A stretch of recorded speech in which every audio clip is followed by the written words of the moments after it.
What is up, world? Welcome back, Charge the Game podcast. I'll be your host here, Chuck, and we have more information being revealed by the Dallas Mavericks ownership on why this trade happened between Anthony Davis and Luka Doncic.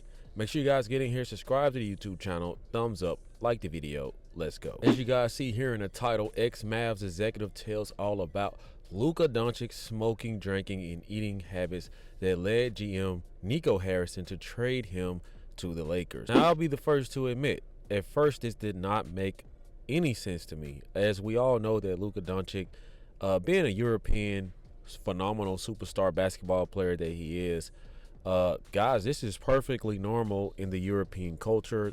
They start off as pretty much early age teenagers, smoking cigarettes and drinking. It's just how they're accustomed, it's how they're wired, and it's what they are immune to. As crazy as that may sound to the athletes that are here in America, this is how these Europeans get down.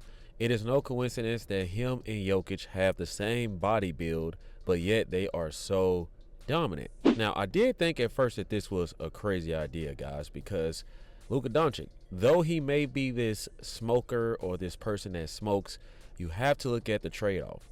Now, if Luka Doncic is able to put up 30, 40, 50-point games while having this disaster, horrendous diet, nutrition plan that he's on, well, guys, he steals to be more available than Anthony Davis. Now, that's the sad part about it, because Anthony Davis isn't known to do any of this.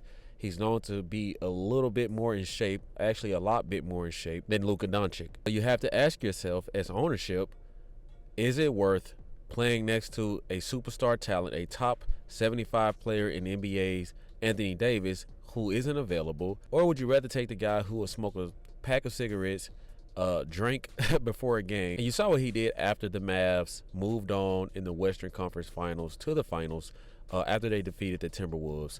You saw Luka Doncic celebrating, going to grab a drink, and you saw right then and there where ownership took the beer can out of his hand and Luka kind of mugged him and sized him up. That goes to explain a lot of what's going to be detailed in this report. The Athletic profiled Harrison after his massive move and reported that the organization attempted to push Doncic in the right direction. While the guard averaged a healthy 27 points, at least 8 rebounds, and as many assists in his first 5 seasons in the league, the word inside was that the 25-year-old controlled more day-to-day decisions. So not only was Luka Doncic outrageous with his diet and his eating habits, seems like this guy was a nuisance to work with. And I've also read other articles that alluded to the same thing, that Luka Doncic, he got the big head. He was arrogant a little bit. He was cocky. He told the ownership that he was a star. And I don't begrudge the Dallas Mavericks for doing this. I do feel like most teams around the NBA should do the same thing, and that is not let superstars take your organization hostage. You see that the Lakers did the same thing with this Luka Doncic trade by not supposedly informing LeBron James. It goes on to say the report also highlighted how the 25-year-old had a lifestyle that included drinking beer and smoking a hookah, neither of which fit Harrison's idea of a star player in commitment to the craft. Now, this is what's conflicting, because obviously being Americanized and growing up watching a lot of the greats, even a lot of the great European players, Ginobili, all those guys that made the game so amazing, you saw that they had regimens that really worked. Greg Popovich would not be going for none of that anyway. But you already know, guys, like, being an athlete is more than just counting checks and shooting a ball through the hole. You have to do the work. You have to keep your nutrition up, and you have to keep your weight in good standing. It seems like Luka Doncic, his first year and a half, his first 2 years, was when he was his sleekest, his most slim build, to me, in my opinion.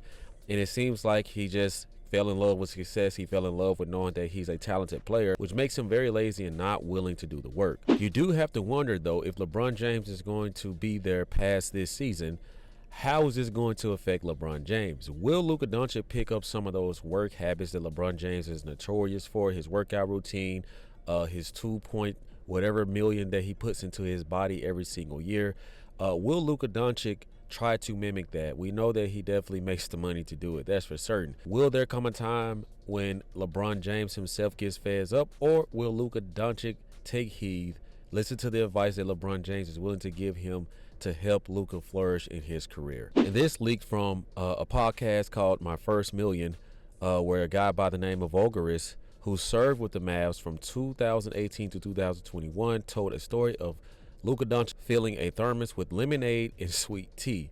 I mean, Luka Doncic don't even want Gatorade. It seems like this guy just wants his cigarettes and his sugar. I mean, in my opinion, that's a recipe for not only dehydration, but also catching a cramp, and also it's just unhealthy. You got to think about how these players sweat, running up and down the court for 60 minutes, and you're refilling yourself with nothing but carbs and sugar. It's just a recipe for disaster, in my opinion. Every person who worked at the Mavericks, except for me, was terrified of this guy. I know liquid calories are death. Now, it is crazy that a guy like Luka Doncic, who seems to be bubbly and acts like a child at times, would literally have an organization like this. But we do live in a time where organizations are afraid to move off superstar talent because they're afraid of what's going on now in Dallas with these fans protesting, overreacting, being angry, superstar threatening to leave. But that's why I think that there should be more cases like this where teams are willing to move on from you no matter how talented you are if they just can't see the potential in the finish line in the end, which is most important. They have to be able to see the finish line in their gut. They have to be willing to believe that you're going to take care of yourself before they invest hundreds of millions into one person. Now, we also know that there were reports of Jason Kidd saying that, hey, like, this guy's hard to deal with. Rick Carlisle had already told Jason Kidd, what it was with Luka Doncic. And obviously, before Jason Kidd became a head coach, he did win a championship here in the great city of Dallas. So, and he's been a part of the staff. So he knows exactly what it takes.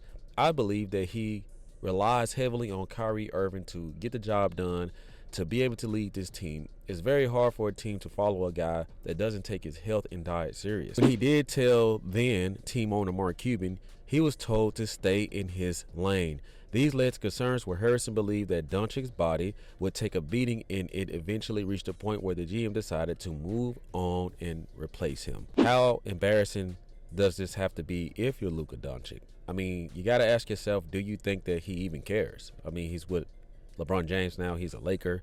But the Laker fan base is drastically different from the Dallas Mav fan base. I understand that these fans in Dallas seem like they're angry, but Laker Nation, man, is off the charts. So I hope that Luka Doncic can bring it. I hope that Luka Doncic can take this seriously.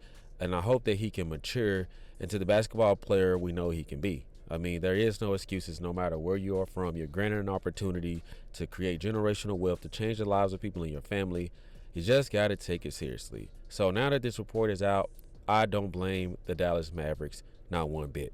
What say you? Let me know in the comment section, guys. Thank you for watching. Subscribe to the YouTube channel, and I'll see you in the next one. Peace.